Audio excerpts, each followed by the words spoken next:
आज आपल्याकडे एक 9A हँडसेट आलेला आहे. तो ब्ल्यू स्क्रीनवरती आहे. त्याच्यानंतर मोबाईल ऑन केल्यानंतर ब्ल्यू स्क्रीन येते फक्त आणि डिस्प्लेवरती ग्राफिक वगैरे काहीच नाही. तर आपण मल्टीमीटरने जे सर्व काही पॉईंट आहे डिस्प्ले ग्राफिकचे आणि व्होल्टेजचे ते आपण मल्टीमीटरनं चेक करत आहोत. जे ह्याच्या लावलेल्या ह्या कॉईल पहिल्यांदा आपण चेक करून घेणार आहे. कॉईलवरती व्होल्टेज प्रॉपर येत आहे, सगळं बरोबर आहे. आपण आता डायग्रामच्या हिशोबाने बघू. हे बघा, ह्या CPU मधनं आलेल्या लाईन आहे. याच्यात जरी प्रॉब्लेम आला तरी आपलं ग्राफिक येणार नाही डिस्प्लेवरती, किंवा हे -5 व्होल्ट आणि +5 व्होल्ट हे दोन्हीपैकी एक कोणतं जरी नाही बनलं तरी पण आपल्या मोबाईलवरती ग्राफिक येणार नाही. लाईट तर येणार, थोडा ब्ल्यू लाईट दिसणार डिस्प्लेमध्ये, पण ग्राफिक काहीच नाही येणार. तर आपण आता चेक करत आहोत. हे लाईन सगळ्या ग्राफिकच्या तर CPU मधून आलेले ओके आहे. 1.8 रिसेट लाईन पण ही पण क्लिअर आहे. आणि जे -5 व्होल्ट आणि +5 व्होल्ट याच्यातले जे -5 व्होल्ट आहे ते बनत नाही आहे. +5 व्होल्ट क्लिअर आहे त्याचं. हे बघा, मायनस काहीच ग्राफिक GR नाही येत आणि प्लसला GR येतो आहे. आपण प्रोब उलटी करून बघितली तरी पण त्याला GR येत नाही आहे. म्हणजे ते CPUतून येणारी जी लाईन आहे तिचाच प्रॉब्लेम कदाचित आहे.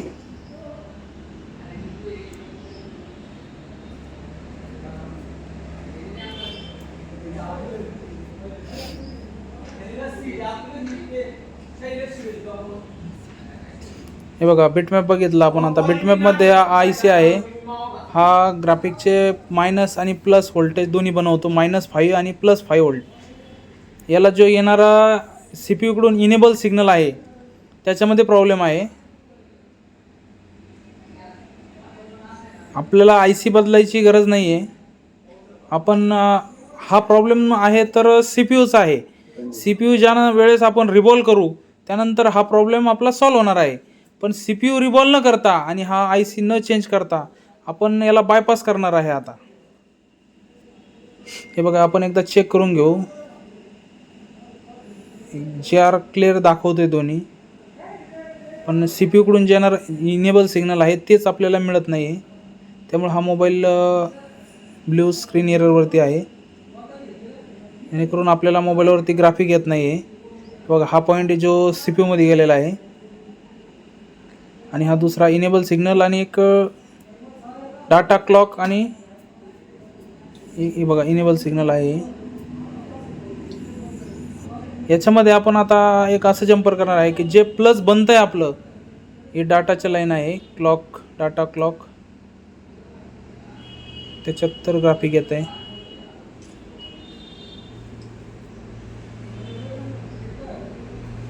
याच्यात आपण आता जे प्लस व्होल्ट, हे बघा, आता आपण मोबाईल एकदा ऑन करून बघू पुन्हा एकदा ग्राफिक येतं आहे का मी तुम्हाला दाखवतो. हे बघा, कुठल्याही प्रकारचं ग्राफिक नाही आहे. तर आपण आता ते एक जम्परद्वारे हा प्रॉब्लेम आपण सोल्युशन करणार आहे. त्यामध्ये आपलं +5 व्होल्टेज बनतं आहे, म्हणजे -5 व्होल्ट बनायला पाहिजे, ते बनत नाही आहे. त्याच्यासाठी आपण जे प्लस व्होल्टेजची जी इनेबल सिग्नलची जी आलेली लाईन आहे ती आपण मायनसच्या इनेबल सिग्नलला जोडून देणार आहे. जेणेकरून दोन्ही पण इनेबल सिग्नल भेटल्यानंतर IC वर्क सुरू करेल आणि आपलं ग्राफिक आपल्याला येईल. इकडून 2 नंबरच्या पॉईंटकडून रजिस्टरच्या शेजारच्या पॉईंटला जम्पर करायचा आहे.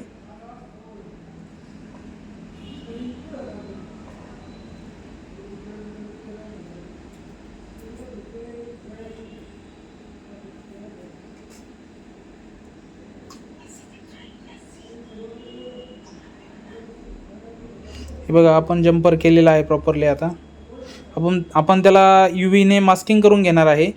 पण आत्ता दाखवण्यासाठी फक्त जम्पर मारून आपण मोबाईल बोर्डमध्ये बोर्ड फिक्स करून मोबाईल ऑन करून बघू. आता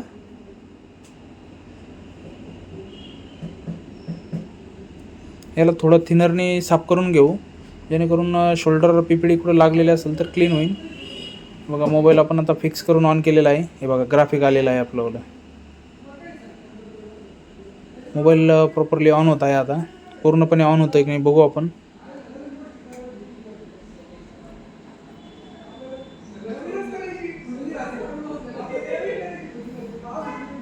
कस्टमरनी मोबाईल याकडे की नाही दाखवला होता.